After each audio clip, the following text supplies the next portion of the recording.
स्वागत है आप सभी का tech study ITI YouTube channel पर। तो वर्कशॉप कैलकुलेशन एंड साइंस के आपके एग्जाम्स चल रहे हैं। फर्स्ट ईयर सभी ट्रेड के चल रहे हैं, मतलब जो 1 ईयर हैं। फर्स्ट ईयर के स्टूडेंट्स तो प्रमोट किए गए नहीं, उनके भी एग्जाम्स होते। तो मॉडल पेपर 1 आप सभी ने देख लिया होगा। अगर नहीं देखा तो डिस्क्रिप्शन में लिंक है, जरूर देखिए। चैनल पर चेकआउट कीजिए टेक स्टडी आईटीआई यूट्यूब पर सर्च करके। मॉडल पेपर 2 के साथ हम आपके लिए आ गए हैं। इंग्लिश हिंदी दोनों में क्वेश्चंस हैं। फर्स्ट ईयर सभी ट्रेड के लिए है और बहुत ही इंपॉर्टेंट हमने इसमें क्वेश्चंस रखे हुए हैं। तो चैनल पे नए हैं तो सब्सक्राइब कर लीजिए। इस तरह से बेल आइकन भी जरूर हिट कीजिएगा, जिससे जो भी चैनल पे अपडेट आए, स्टडी की वीडियो आए, जॉब्स की, अप्रेंटिसशिप की अपडेट आए, सब कुछ आपको रेगुलर बेसिस पे मिलती रहेगी। वीडियो थोड़ी सी पसंद आती है तो लाइक करके प्यार जरूर दीजिएगा।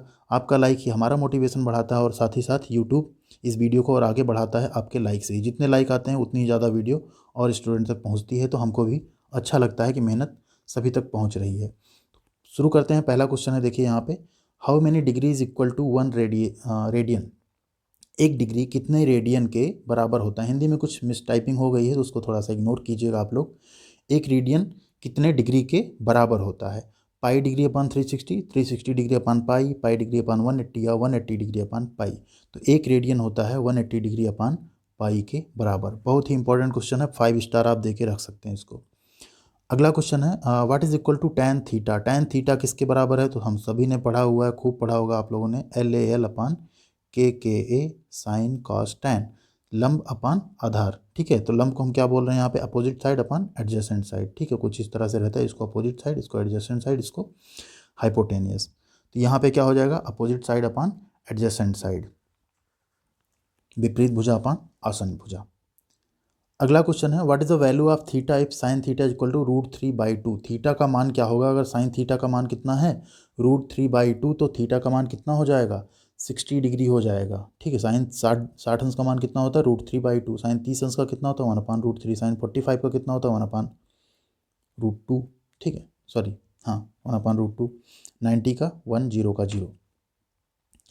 अगला क्वेश्चन है 4, how many millimetres are there in 1 inch. 1 inch में कितने मिलीमीटर होते हैं। तो बहुत ही सिंपल सा क्वेश्चन है, कितने मिलीमीटर होते हैं, 25.4 mm होते हैं। और अगर सेंटीमीटर पूछा जाता 2.54 सेंटीमीटर्स होते हैं। ठीक, अगला क्वेश्चन है, what is the improper fraction for the given mixed fraction. ये मिश्र भिन्न है, ये है 7 सही 3/7। अगर क्लियर ना दिख रहा हो तो इसको आपको क्या करना है, नॉर्मल भिन्न में जो है बदलना है। तो कितना हो जाएगा, 7 7 जा 49 प्लस 3/7 कितना आ गया, 49 एंड 3 मिलके हो गया 52/7। तो राइट आंसर क्या हो गया आपका, ऑप्शन ए 52/7। वीडियो कैसा लग रहा है कमेंट करके जरूर बताइएगा। क्वेश्चंस या पढ़ाने का तरीका कुछ भी अगर आप चाहें चेंज कैसे करना है तो उसको आप ज़रूर बताइएगा, क्योंकि अल्टीमेटली आप ही लोगों के लिए बना रहे हैं हम, आप लोगों को अच्छा लगना चाहिए। अगला क्वेश्चन है, what the square root of 0.017। 017 का आपको स्क्वायर रूट निकालना है। ध्यान दीजिए, तो इसका स्क्वायर रूट निकालने के लिए हम लोग क्या करेंगे, जैसे 0.017 है, ठीक, इसको अगर हम अंडर रूट में रखें इस तरह से, तो हम चाहें तो इसको कर सकते हैं अपान 1000 हो जाएगा। ठीक है, इसको √17 अपान √1000 लिख सकते हैं। ठीक, लिख सकते हैं √17 अपान 1000 को हम 10 × 10 × 10 करके 10 बाहर आ जाएगा, 10 √10 लिख सकते हैं। ठीक, अब क्या करिए, √10 से अंश और हर में मल्टीप्लाई कर दीजिए। हमें क्या करना है, नीचे से अंडर रूट हटाना है किसी तरह से। अब जैसे आप मल्टीप्लाई करेंगे तो अंडर रूट क्या हो गया, 170 अपान ये 10 एंड 10 मिलके 10 × 10 कितना हो गया, 100। अब आपका क्या आ गया, √170 अपान 100। अब आपके लिए क्या होगा, निकालना आसान हो गया। अब आप √170 का जो मान है वो निकाल दीजिए और उसको आप 100 से डिवाइड कर दीजिए। ठीक, तो 170 का आता है मान आपका 13.03, उसको आप 100 से डिवाइड कर दीजिए, कितना आ जाएगा, ये जी इधर आ जाएगा, 0.13 आपका राइट आंसर हो जाएगा। अगला क्वेश्चन है, how much is 8% of 40 kg। ध्यान दीजिए, 40 kg का 8%, तो 40 kg है, 8% मतलब 8/100। ठीक, कट कर दीजिए या डायरेक्ट मल्टीप्लाई कर लीजिए, 8 4 जा 32 अपान 10। अब कितना आ गया, 3.2 kg। तो 8% कितना हो गया, 3.2 kg। नेक्स्ट क्वेश्चन है, which metal contains iron as a major content. इनमें से किस धातु में प्रमुख सामग्री के रूप में लोहा होता है। ब्रास यानी पीतल धातु में, ब्रॉन्ज मेटल में, जिंक में या फेरस मेटल में। तो ध्यान दीजिए, लोहा प्रमुख सामग्री फेरस मेटल यानी लौह धातु में होता है। अगला क्वेश्चन है which mechanical property of a metal offers resistance to elastic deformation in a cutting tool. धातु का कौन सा यांत्रिक गुण एक काटने के उपकरण में लोचदार विरूपण के लिए प्रतिरोध प्रदान करता है? डक्टिलिटी यानी तन्यता, मेलिबिलिटी यानी आघातवर्धनीयता, हार्डनेस यानी कठोरता, टफनेस यानी चीमड़पन। तो यहाँ पे जो कठोरता है ये आपका राइट आंसर है ऑप्शन सी, हार्डनेस। नेक्स्ट है question which cast iron can not be welded.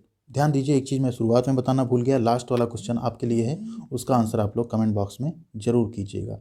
इनमें से कौन से ढलुए लोहे की वेल्डिंग नहीं की जा सकती है? ग्रे कास्ट आयरन की, वाइट कास्ट आयरन की, मेलेबल कास्ट आयरन की या नोडलर कास्ट आयरन की? तो ध्यान दीजिए, जो वाइट कास्ट आयरन सफ़ेद ढलवा लोहा होता है उसकी वेल्डिंग नहीं की जा सकती।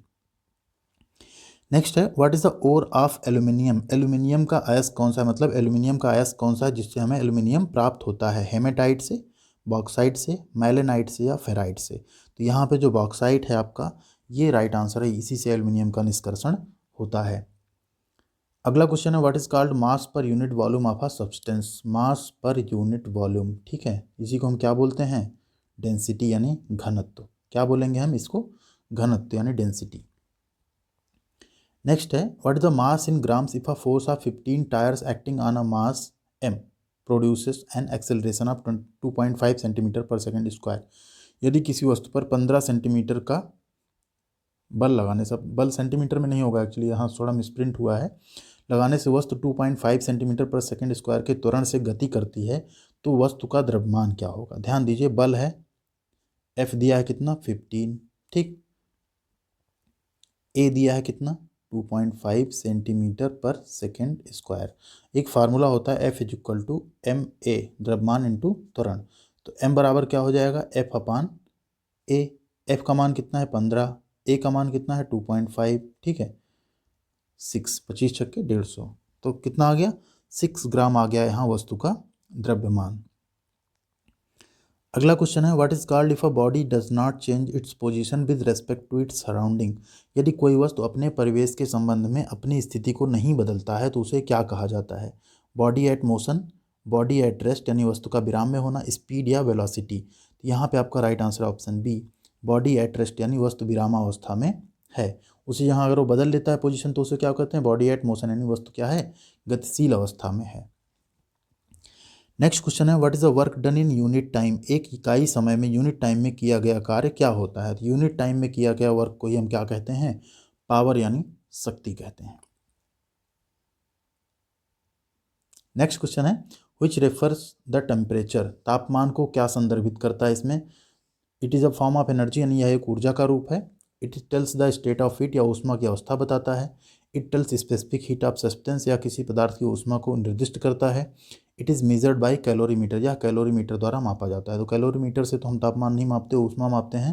तापमान को हम मापते हैं थर्मामीटर से। तो ये क्या बताता है? It tells the state of heat, कोई वस्तु गर्म है या ठंडी है उसकी ये अवस्था बताता है। नेक्स्ट है what is the value for specific heat of water. बहुत ही इंपॉर्टेंट क्वेश्चन है। पानी की विशिष्ट ऊष्मा, तो पानी की विशिष्ट ऊष्मा होती है 1। कितनी होती है? 1 होती है, ऑप्शन डी।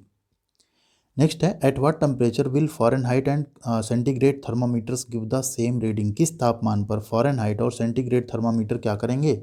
सेम रीडिंग देंगे, ठीक। तो ये होता है आपका तापमान। इसका एक फार्मूला होता है, उसी फार्मूले पे आप चाहें तो रख के लगा सकते हैं। फार्मूला होता है आपका,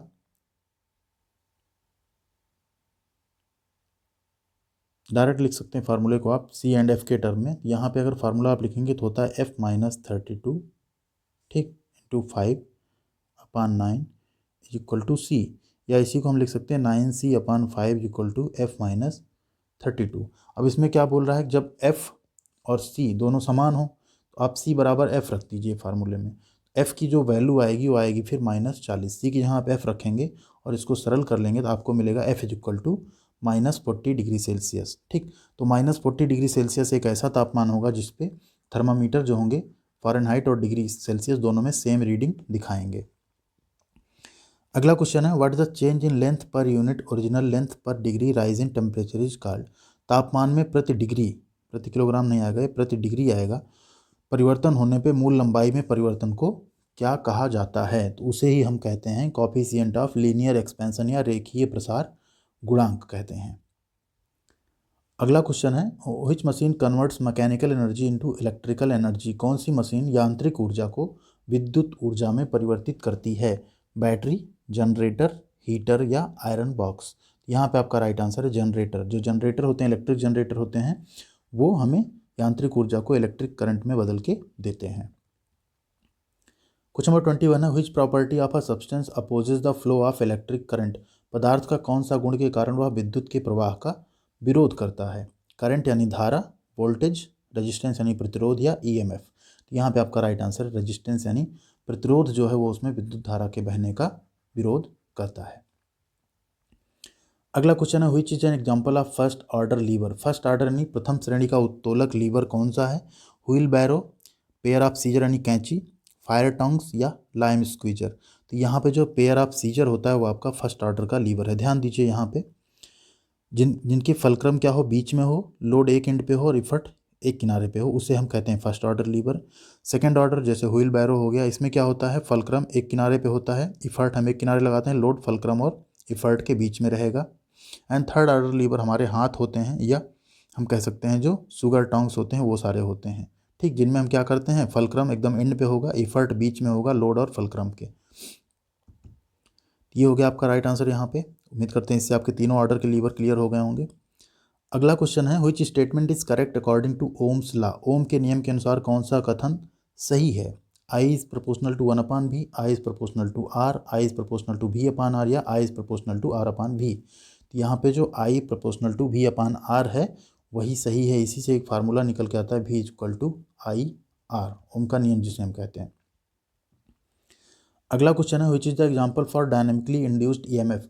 गतिशील रूप से प्रेरित ईएमएफ का उदाहरण कौन सा है? तो वो उदाहरण होता है आपका generator, motor, generator, car, motor bike. 4 options हैं, जनरेटर आपका राइट आंसर है। इसी जगह हमने ये पिछले मॉडल पेपर में जो बनाया था उसमें हमने एक क्वेश्चन आपके लिए रखा था, जो स्टैटिकली इंड्यूस्ड ईएमएफ है उसका एग्जाम्पल क्या है? तो उसका एग्जाम्पल होता है ट्रांसफार्मर, ठीक है।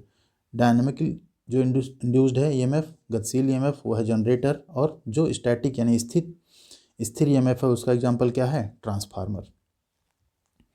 अगला क्वेश्चन है, what is the perimeter of a rectangle whose length and breadth are 20 centimetre and 18 centimetre? ध्यान दीजिए, रेक्टेंगल मतलब होता है आयत। एक आयत का परिमाप क्या है जिसकी लंबाई 20 है और चौड़ाई कितनी है? 18। ये 20 हो गई, मान लीजिए ये 18 हो गई, तो ये भी 20 होगी, ये भी 18 होगी। परिमाप मतलब होता है टोटल। ये इसको जोड़ने के लिए हम क्या करेंगे, 2 बार एल है, 2 बार बी है, तो हम क्या लगा लेते हैं फार्मूला, 2 × l+b। तो l+b मिलाएंगे, कितना हो गया, 18 और 20 हो गया 38, 38 को 2 में मल्टीप्लाई कीजिए, आ गया 76। तो राइट आंसर है आपका ऑप्शन सी 76।